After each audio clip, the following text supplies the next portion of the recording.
भारत और पाकिस्तान के बीच 8 मई को पाकिस्तान की ओर से किए गए हमले की ये ताजा तस्वीरें साफ गवाही दे रही हैं।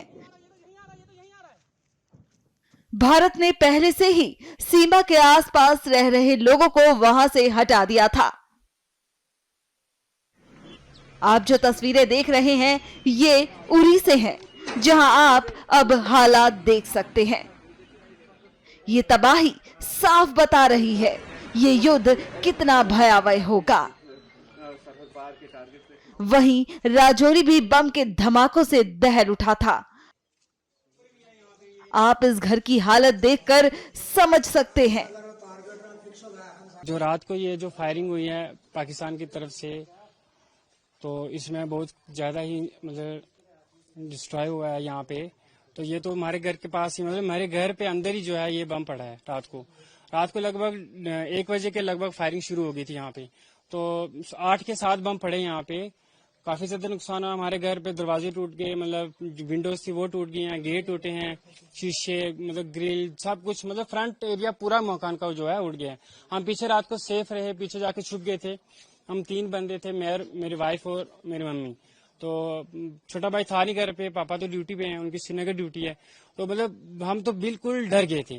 फिर इसके बाद यहाँ पे जो नीचे भी घर, मेरे घर के सामने नीचे पड़े हैं, मेरी मासी के घर पड़े हैं, एक अंकल है उनके घर पड़ा, तो उनका घर तो पूरा डैमेज हो गया है। तो नीचे पड़े हैं वो बहुत ही ज्यादा, उनका भी नुकसान बहुत ज्यादा हुआ है। तो इसके साथ ही ये मैं कहूंगा कि जो आर्मी हमारा मुंह तोड़ उनको जवाब जरूर देगी, और नुकसान तो बहुत ज्यादा ही हुआ है।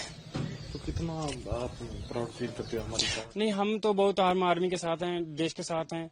हमारे लिए बहुत अच्छा कर रही है। हम बहुत ही मतलब खुश नसीब है जो आर्मी हमारा इतना साथ दे रही है। तो पूरी रात कैसे निकाली? मोदी मुंह तोड़ जवाब जरूर दे। मैंने डर के फिर जब हैवी शेलिंग थोड़ी रुकी 3:30 बजे हम यहाँ से निकल गए।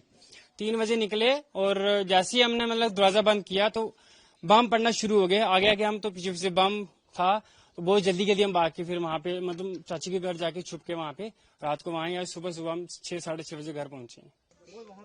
आप देख सकते हैं कि राजौरी में भी बड़ी तादाद में बम गिराए गए। वहीं बॉर्डर के पास बसा पंजाब के इन इलाकों पर भी इस युद्ध का असर देखा गया। सुरक्षा के चलते अमृतसर का एयरपोर्ट भी बंद कर दिया गया है। बिल्कुल गश्त जारी है हमारी, सभी जा रहे हैं, गश्त पे हैं। तो गांव वालों को ये बताया गया है जे कोई ऐसी कोई चीज पाई जाती है तो मुझे इमीडिएटली प्रशासन को इन्फॉर्म करें तो जो होगा उसको देख के वो नेड़े ना जाएं, कम जाएं। तो देखिए जे अपना इन लोगों को पहले ही बता दिया गया है। सर, कोई ऐसे सुबह आज की धमाकों की आवाज सुनी गई है शहर में, कुछ ऐसा हुआ? देखिए आवाज तो सभी ने सुनी है, पर अभी तो वेरीफाई नहीं हो पा रहा कहाँ हुए हैं। वेरीफाई होगा तो पता चल जाएगा। देखिए अभी तो फ्लाइट पहले की जो त्यों ही हुक्म है, जो आएगा नया तो आपको बता देंगे, वो लोगों को पहुंच जाएगा। पंजाब के पठानकोट में भी लोगों ने इन धमाकों की आवाजों को सुना। रात को फायरिंग हो रही थी और वो सबने सुनी, बहुत ज्यादा हो रही थी, पूरी रात होती रही है, पर हमें डर नहीं लगा, कोई भी नहीं डरे, क्योंकि यहाँ पे सेफ्टी सबसे ज्यादा है। तो फायरिंग जब हो रही थी तो किस चीज की आवाजें, गोलियों की या बम की या मिसाइल? बम की आ रही थी। हाँ जी। किस तरफ से ज्यादा? कभी इधर से आती थी, कभी उधर से, चारों तरफ से आ रही थी। रात को कोई ऐसी कैजुअलिटी नहीं हुई है। ये है कि भी एयरफोर्स के पास से मतलब थोड़ी ब्लास्ट की या गोलियों चलने की आवाज आई है। कोई ऐसी कोई बात नहीं है। ममून साइड से भी थोड़ी सी ऐसी आवाजें आई है। बाकी आसपास से ऐसी अभी तक कोई खबर नहीं है कि कोई कैजुअलिटी हुई हो। तो बाकी सब ठीक ही है। बॉर्डर से सटे राजस्थान के जैसलमेर में भी लोगों ने धमाके की आवाजें सुनी। यहां ब्लैकआउट भी किया गया था। लोगों ने कहा कि जो हमने सोचा नहीं था वो भी देख लिया। रात को जब एक बार 9 बजे ब्लैकआउट की घोषणा थी थी, जैसे 9 बजे ब्लैकआउट हुआ, घरों में बैठे थे, तभी आवाज आने लगी। तो पहले तो महसूस हुआ कि कोई मुनादी है या कोई पटाखे फूट रहे हैं, लेकिन जैसे घर से बाहर आए, छत की तरफ गए तो ऊपर देखे तो रियल बम जो अपनी लाइफ में हमने कभी सोचा भी नहीं था, वो कल हमने देख भी लिया।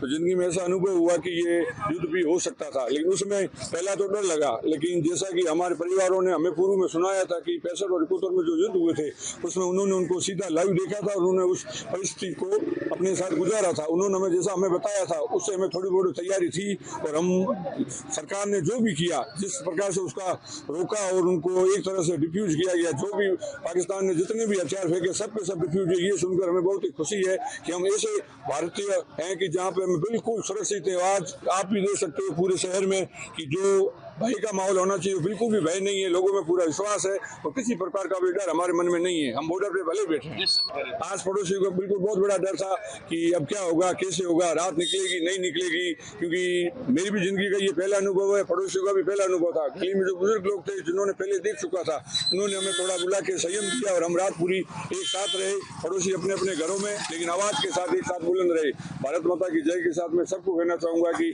एक रहें, एकजुट रहें, जो सरकार के निर्देश है उसकी पालना करें। ये हमारे लिए बहुत ही गर्व का समय था कि हमारे लिए जो सुनने में आया था कि इस चीजों को हमने देखा नहीं था, जब कल हमने इसको महसूस किया तो बहुत ही अच्छा लगा कि भारत का जो एयर डिफेंस है वो बहुत ही 100% परफेक्ट है। कोई भी एक भी बम जमीन पर गिरने नहीं दिया गया, सबके सब डिफ्यूज किए गए। कल रात को बहुत ही बड़े ड्रोन आए थे पाकिस्तान से, लेकिन हमारे यहाँ इंडिया के एयर डिफेंस सिस्टम ने किसी भी ड्रोन को यहाँ नीचे नहीं आने दिया, ऊपर ही सबको हवा में डिफ्यूज कर दिया। बहुत ही अच्छा लगा ये एयर डिफेंस देख के। इंडिया की ताकत पाकिस्तान से कई गुना ज़्यादा है और पाकिस्तान कभी भी भारत के आगे जीत नहीं सकता है। ऐसा लगा, डर लग रहा था कि अब क्या होगा, लेकिन कुछ ही समय बाद जब न्यूज़ देखी तब ये पता चला कि इंडिया के एयर डिफेंस सिस्टम ने उनको पूरा आसमान में ही सबको डिफ्यूज कर दिया। उनका F-16 भी गिरा दिया, JF-17 भी गिरा दिया और उसी के साथ हमें बहुत ही खुशी हुई। नोट माता हमेशा जैसलमेर के साथ ही है और रहेगी, उनका आशीर्वाद हमेशा बना रहता है। कितना लगा भारत का air defence system, air force, army को तबाह करना चाहा मगर वो नाकाम होकर चले गए। पाकिस्तान हमेशा इसी प्रकार से नाकाम होगा। रात को बड़े धमाके सुने गए थे, लेकिन जैसा कि यहाँ जैसलमेर की देवी है जो तनोट माता है, उनके बारे में ये कहा जाता है कि उन्होंने जो पर्चे दिए थे, जबकि एक कंपनी थी, एक कंपनी ने पूरे डटकर मुकाबला किया था 1971 के युद्ध में, और इससे सुबह होने से पहले एयर अटैक किया गया था भारत द्वारा और उसको नास्तानुब्ध कर दिया गया था, और वहाँ जितने भी टैंक थे उन सबको खत्म कर दिया गया था। वो सारे जिंदा बम आज भी एग्जिबिट करने के लिए मंदिर के पोर्शन में रखे हुए। रात को क्या हुआ? रात को भी ऐसा ही माहौल था। क्या हुआ? कितनी आवाज, गोलियों की आवाजें बड़ी भारी आई थी, जिससे कि दहल उठा, कांप उठा, इस तरीके की आवाजें थी। क्या लग रहा था उस समय? उसमें ऐसा लग रहा था कि कहीं सिटी के अंदर हमला ना हो जाए। बता दें कि 8 मई को पाकिस्तान ने जम्मू कश्मीर के सतवारी, सांबा, आरसपुरा और अरनिया शहरों पर 8 मिसाइलें दागी थी। हालांकि रक्षा सूत्रों के अनुसार सभी मिसाइलों को वायु रक्षा इकाइयों द्वारा सफलतापूर्वक रोक दिया गया और अवरुद्ध कर दिया गया। सूत्रों ने कहा कि यह हमला इजराइल में हमास शैली के ऑपरेशन जैसा था। यहां शहरों को निशाना बनाने के लिए रॉकेट का इस्तेमाल किया गया था। For exclusive and insightful videos, subscribe to our new channel ABP Live Premium.